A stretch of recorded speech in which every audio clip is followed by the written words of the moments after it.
ആദ്യത്തെ കുഞ്ഞാനാണെങ്കിൽ 101 തേങ്ങ അടിച്ചോളാമെന്ന് ഞാൻ നേർന്നതാണ്. തേങ്ങാ വില കൂടിയത് കൊണ്ട് 51 അടിച്ചുള്ളൂ. അത് എന്റെ തെറ്റാ, സമ്മതിച്ചു.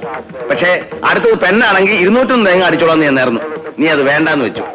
പോട്ടെ, 2 ആണായത് ഞാൻ അങ്ങ് സഹിച്ചു. പക്ഷെ ഇങ്ങനെ 2 എണ്ണത്തിനാണല്ലോ നീ എനിക്ക് തന്നത്. വേണമെങ്കിൽ തേങ്ങാ വില കൂടിയാലും ബാക്കിയുള്ള 50 തേങ്ങ ഇന്ന് തന്നെ അടിച്ചേക്കാം. എന്നാലെങ്കിലും നീ എന്നെ ഒന്ന് കൈകൂപ്പിച്ചോഴാം. കുടിഞ്ഞോന്മാര് ഒന്നുമല്ല, പിള്ളേരെ ഒരു നല്ല നില എത്തിക്കാൻ വേണ്ടി 50 തേങ്ങ ഇന്ന് തന്നെ അടിച്ചേക്കാമെന്ന് നേരുകയായിരുന്നു. അല്ല, ഇപ്പൊ എന്താ അവർക്കൊരു കുറവ്? കുറവൊന്നും ഉണ്ടായിട്ടല്ല, എന്നാലും അവർ കുറച്ചുകൂടെ ഗൗരവമായിട്ട് അവരുടെ ജീവിതത്തെ കുറിച്ചും ചിന്തിക്കാൻ വേണ്ടി. എത്ര കാലം കൊണ്ട് നിങ്ങളോട് ഇത് പറയാ മനുഷ്യ? ഇപ്പോഴെങ്കിലും നിങ്ങളുടെ തലയിൽ ഇതൊന്ന് കേറിയല്ലോ. എന്തോന്ന്? എന്ത് കാര്യം നീ പറഞ്ഞു വരുന്നേ? പ്രഭാകരനും പ്രദീപിനും ഓരോ കല്യാണം ആലോചിക്കാൻ. 2 പേർക്കും കൂടെ ഒരു പെണ്ണ? അല്ല മനുഷ്യ, 2 പേർക്കും ഓരോന്ന്. ഒന്നും ഇല്ലാഞ്ഞിട്ട് തന്നെ ഈ ഗതിയാ. ഇനി ഓരോന്നിനെ കെട്ടിക്കൊണ്ട് ഇങ്ങോട്ട് വന്നാലേ ബാക്കിയുള്ളവന്റെ സ്ഥിതി എന്തായിരിക്കും?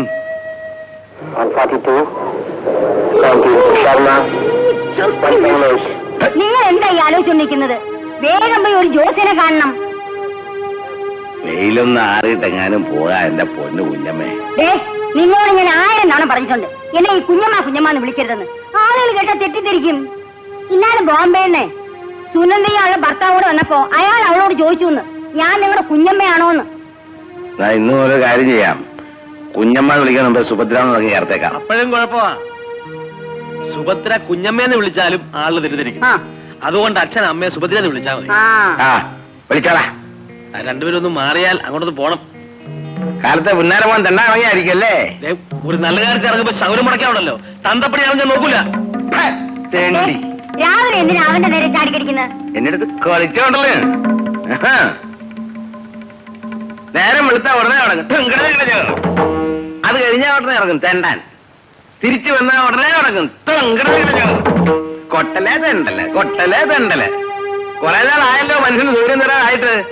ഇതുകൊണ്ട് വല്ല ഉണ്ടാക്കിയിട്ടുണ്ടോ? കല എന്ന് പറഞ്ഞാലേ ഒന്നും ഉണ്ടാക്കാനല്ല, അതൊരു സിദ്ധിയാണ്, ഒരു തപസ്യാണ്. അതങ്ങനെ ഇതൊക്കെ മനസ്സിലാവണമെങ്കിലേ ഇതിനകത്ത് വല്ലതും വേണം.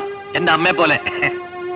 ഞാൻ നിന്നെ കുറ്റപ്പെടുത്തി പറയല്ല, ഇവൻ എന്റെ മോനാണെന്ന് എനിക്ക് സംശയമുണ്ട് ഇപ്പൊ.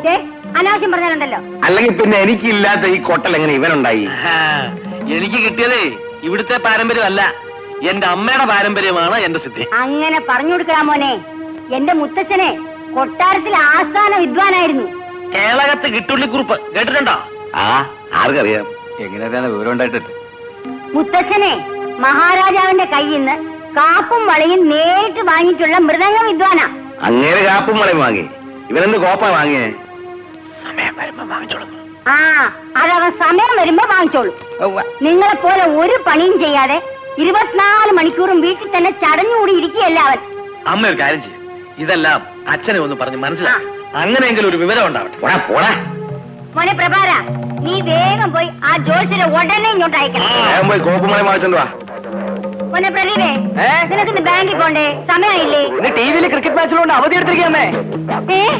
ക്രിക്കറ്റ് ഉണ്ടോ? പിന്നെ എപ്പോഴും. സുഭദ്രേ, എനിക്ക് കുറച്ച് കാപ്പി വേണം. എല്ലാം അടുക്കളയിൽ വെച്ചിട്ടുണ്ട്, എടുത്തോണ്ട് പോയി കഴിച്ചോണം.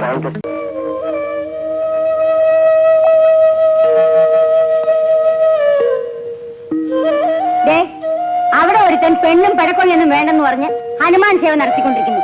ഇവിടെ വരണം. എന്തൊരു കിടപ്പാ മനുഷ്യ ഇത്. നിങ്ങൾ ആരെങ്കിലും ചത്തുപോയോ?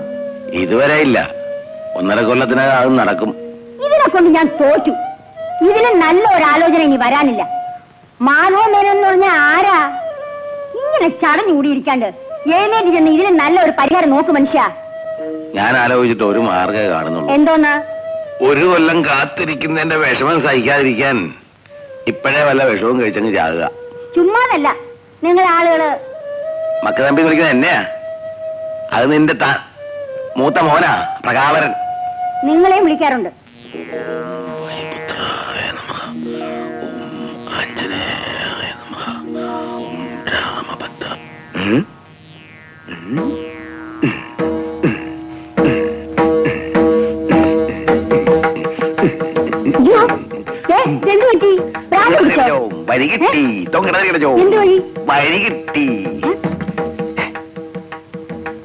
ഏ?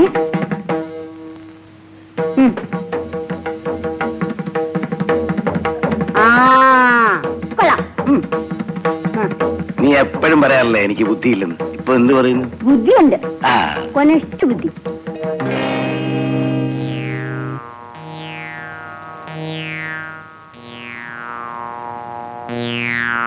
സുധരേ, എന്താ? എന്റെ പഴയ കൂട്ടുകാരല്ലേ മാധവമേനോൻ, ആ അയാളെ എടുത്തു വന്നിട്ടുണ്ട്. എഴുത്തോ?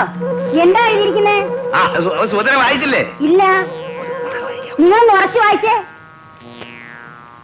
പ്രിയപ്പെട്ട രാഘവന് ആ വളരെ പ്രധാനപ്പെട്ട ഒരു കാര്യം അറിയിക്കാനാണ് ഈ കത്ത് എഴുതുന്നത്. ആ ആ സിംഗപ്പൂരിൽ ഒരു പാട്ട് കച്ചേരി നടത്താൻ പാട്ട് ശരിയോ? പാട്ട് കച്ചേരി നടത്താൻ ആളെ വേണം എന്ന് എഴുതിയിരുന്നല്ലോ. പക്ഷേ ഇനി അത് നടക്കുമെന്ന് തോന്നുന്നില്ല. മൃദംഗ വിദ്വാൻ കാലുമാറിക്കളഞ്ഞു. നിന്റെയോ സുഭദ്ര കുഞ്ഞമ്മയുടെയോ പരിചയത്തിൽ ആരെങ്കിലും ഉണ്ടെങ്കിൽ ഇങ്ങോട്ട് അയക്കണം. ഞാൻ ആകെ ധർമ്മസങ്കടത്തിലാണ്, അവൻ ആകെ ധർമ്മസങ്കടത്തിലാണെന്ന്. അയ്യോ ഞാൻ ആലോചിച്ചിട്ട് ആരെയും പിടികിട്ടുന്നില്ല. നിനക്ക് വല്ലതും അറിയാവോ? അയ്യോ, എനിക്ക് ഈ മൃദംഗം വായിക്കുന്ന ആളെ ആരറിയാനാ? ഒരു കാര്യം ചെയ്യാം, മാവേലിക്കര കൃഷ്ണൻകുട്ടി നായരെ പറഞ്ഞയക്കാം. മുറ്റത്തെ മുല്ലയ്ക്ക് മണമില്ലല്ലോ. മുറ്റത്തെ മുല്ലയ്ക്ക് മണമുണ്ട്, പക്ഷേ പിന്നെന്തിനാ ഞാനിവിടെ ഉള്ളപ്പോ വേറെ മൃദംഗക്കാരൻ അന്വേഷിച്ചു പോകുന്നേ? അതിപ്പോ നീ വായിച്ചാൽ ശരിയാവില്ല. നമുക്ക് വേറെ ആളെ നോക്കാം. അതെ, അതെ. ഞാൻ വായിച്ചാ മതി. സിംഗപ്പൂർ കച്ചേരിക്ക് ഞാൻ മൃദംഗം വായിക്കും. നീയോ? അതെന്താ ഞാൻ കുട്ടി ഒച്ച വരത്തില്ലയോ? ഒച്ച ആര് പൊട്ടിയാലും വരും. പിന്നെന്താ? പക്ഷെ നീ ശരിയായ ഒരു മൃദംഗവായനക്കാരനാണെന്ന് സംശയലേശം ഇനിയെ മാധവമേനൊരു ബോധ്യം വരണം. ആ. അതിന് നീ അയാളുടെ മുമ്പിൽ കൊട്ടണം. ഏത് മേനോന്റെ മുമ്പിലും ഞാൻ വായിക്കാം. ഇപ്പൊ പോവാ. ഇപ്പൊ പോകുന്നു വേണ്ട, നീ വായിക്കില്ലല്ലേ? ഞാൻ വായിക്കും. അങ്ങനെയാണെങ്കിൽ അയാളെ വിവരം അറിയിച്ചിട്ട് മറുപടി വന്നിട്ട് നമുക്ക് പോവാം. മതി. അപ്പൊ പോയാ മതി. അവൻ വായിക്കുന്നേ. പരിപാടി ഒടുവിൽ വാക്ക് പറയാനുണ്ടല്ലോ, സ്വഭാവം മാറും. എന്റെ സ്വഭാവം മാറും, പറഞ്ഞേക്കാം. മതി മതി, അവൻ വായിക്കുന്നേ.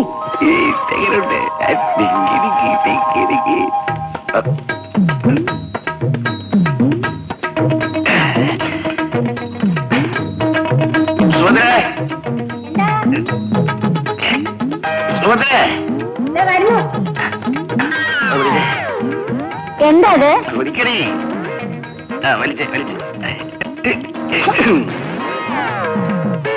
എന്താ അത്? അലുവ നേരത്തെ കുളിച്ചേ. അയ്യോ, ഇത് പശയല്ലേ? പശ ഒഴിച്ചിട്ട് അലുവ ഉണ്ടാക്കുക, വായിൽ ഒട്ടുന്നേ. മൃഗക്കാരൻ മോൻ വാഴക്കാരിക്കണമെങ്കിലേ ഇതേ പറ്റൂ. കല്യാണ നിശ്ചയത്തിന് ഇതും കൂടെ വെക്കണമെന്ന് ശങ്കരപ്പിള്ളോട് പറഞ്ഞയച്ചിട്ടുണ്ട്. എനിക്ക് ജീവനി കൊതിയുണ്ട്, നീ അങ്ങോട്ട് വെച്ചേ. എന്നാലേ ഇതും കൂടെ ഒഴിച്ചോ.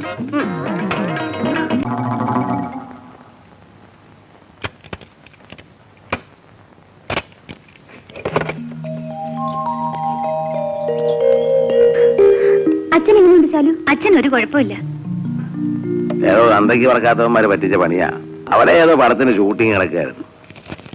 ഞങ്ങളുടെ മൂത്ത സന്തതി ഇവളുടെ ഭർത്താവ് പ്രകാപരൻ ഇവിടുത്തെ കൊട്ടുപൊരാജിന്റെ സിനിമയെ കൊട്ടാൻ വേണ്ടി ഏതോ ഡയറക്ടർമാരുടെ പുറകെ തൂങ്ങി നടക്കുക.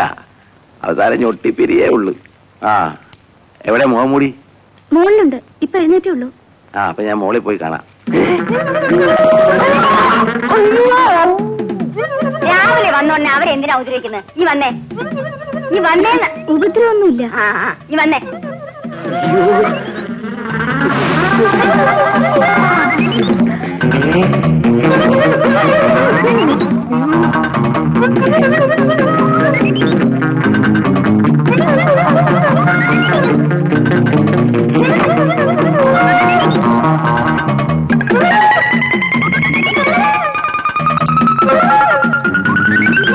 സുഭദ്രേ, കുളിക്കാനൊക്കെ വെള്ളം ചൂടാക്കി ഒഴിച്ചേ. ശരീരത്തൊക്കെ ഭയങ്കര വേദന. അത് ശരി, ദുർജലം കുറയ്ക്കാനായിട്ട് ആ വീട്ടു ജോലിക്ക് ആള് വേണ്ടാന്ന് വെച്ചു. ഇപ്പൊ അതെനിക്ക് തന്നെ പാരയായി.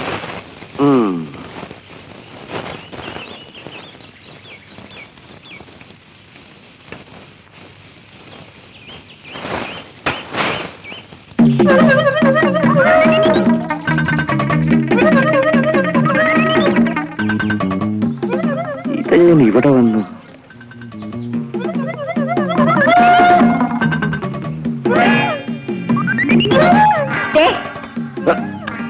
നിങ്ങൾക്ക് നാണുണ്ടോ മനുഷ്യ?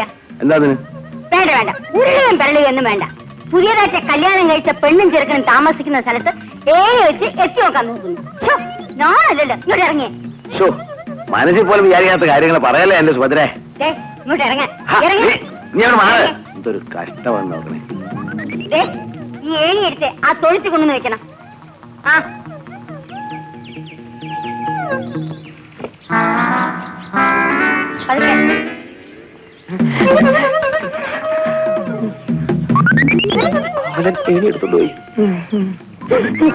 അല്ല, നീ ഇതെപ്പോ വന്നത്?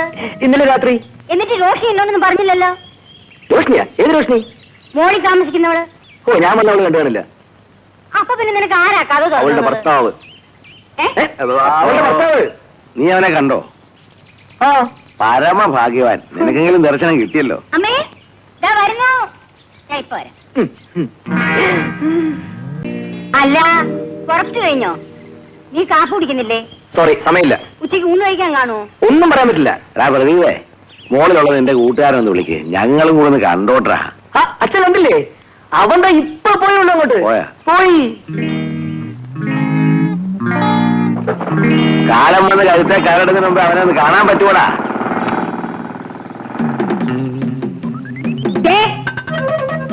ഇങ്ങോട്ട് വന്നേ. അങ്ങോട്ട് നോക്കിയേ. ഇങ്ങോട്ട് നോക്കാൻ.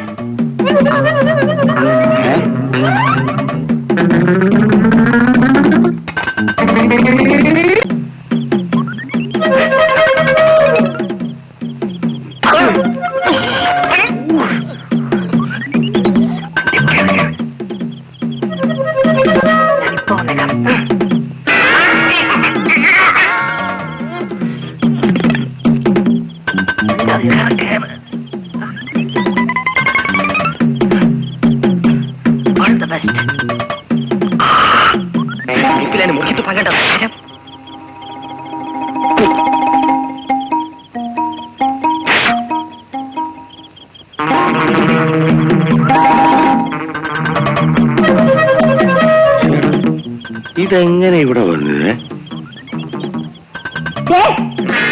ഞാൻ നിങ്ങളോട് പറഞ്ഞതാ ഈ വേണ്ടാത്ത പണിക്ക് പോണ്ടാന്ന്. സുഭദ്ര, ഞാൻ വേണ്ട വേണ്ട, ഈ ഏണി എടുത്തോണ്ടൊന്ന് അപ്പുറത്ത് വെച്ചേ. ഈ ഏണി നമുക്കൊരു പാരയാകുന്ന ലക്ഷണമാണ്.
ഇന്നെന്താ കഴിക്കാൻ? കഞ്ഞിയും പയറും. കഞ്ഞിയും പയറും. സാമ്പാറ്, അവിയല്, പപ്പടം, പുളിശ്ശേരി, പായസം, ഇതെല്ലാം കൂട്ടി എനിക്ക് നൂണ് കഴിക്കണം. എന്നാ നമുക്ക് ഏതെങ്കിലും ഹോട്ടലിൽ പോവാം. അത് ശരിയാവില്ല. എനിക്ക് നിന്റെ കൊണ്ട് ഒന്നും ഉണ്ടാക്കി കഴിക്കണം. ഇന്നെന്താ എത്ര നിർബന്ധം? ഇന്നെന്റെ പിറന്നാളല്ലേ? അയ്യോ, എന്നിട്ടെന്താ എന്നോട് പറയാഞ്ഞേ? ഞാനിപ്പോഴല്ലേ ഓർത്തത്. അയ്യോ, അതിന് സാധനങ്ങളൊക്കെ വാങ്ങിക്കണ്ടേ? എന്താ വേണ്ടെന്ന് വെച്ചാ ലിസ്റ്റ് കൊടുത്താ എവിടെ ഉണ്ടെങ്കിലും സാധനം ഞാൻ ഓൾറെഡി ഇവിടെ എത്തിക്കും.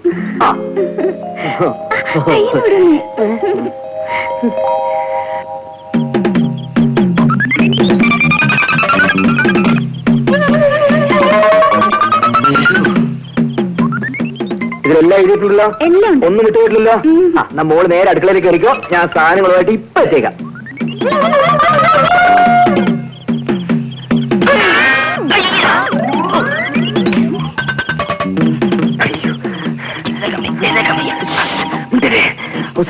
ഈ സാധനങ്ങൾ വാങ്ങി നീ എത്രയും പെട്ടെന്ന് എത്തണം. ഞാൻ താഴെ ഉണ്ടാവും. വേഗം വേഗം വാ. അല്ല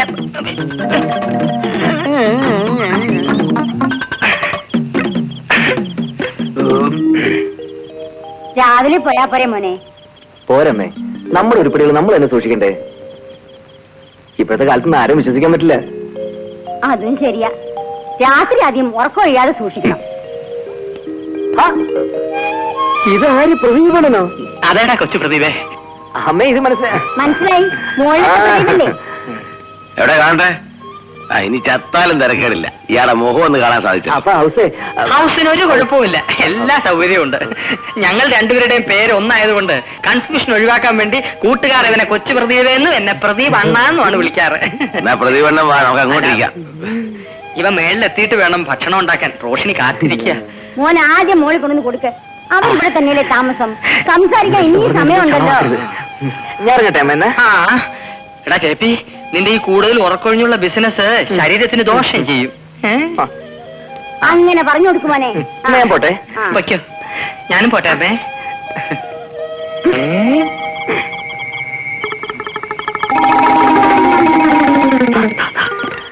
അപ്പൊ നാളെ കാണാം. അയ്യോ, അപ്പൊ ഞാനിവിടെ കിടക്കും. റോഷ്നി, ഇത്ര പെട്ടെന്ന് എത്തിയോ? വേഗം പോയി കുളിച്ചിട്ട് വാ. അരമണിക്കൂറിൽ ഞാൻ ഭക്ഷണം റെഡിയാക്കാം. ഇനി പാതിരാത്രിക്ക് എന്തൊന്ന് ബർത്ത്ഡേ ആഘോഷിക്കാം. അതൊക്കെ നമുക്ക് നാളെ ആഘോഷിക്കാം. എടുത്ത് കാണാതെ.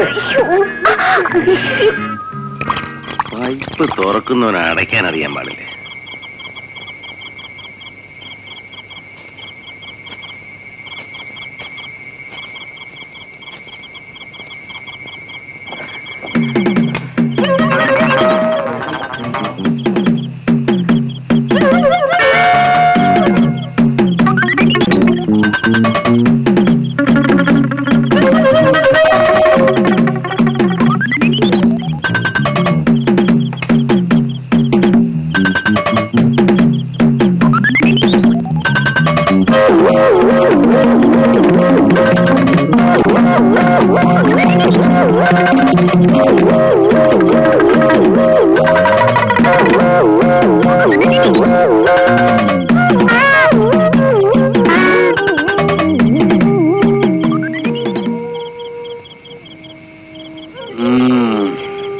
വയസ്സുകാലത്തൊരു ഏണിക്കളി.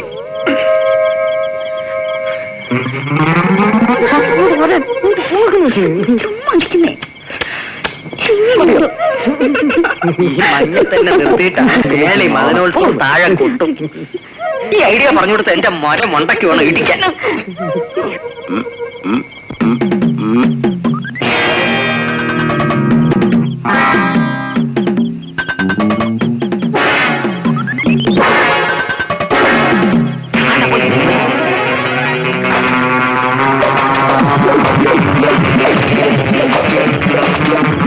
ഈ വയസ്സുകാലത്ത് ഞങ്ങൾ താണ്ടാണ്. ഞാൻ ഊളം പറക്കൊണ്ട് ആരുമില്ലേ?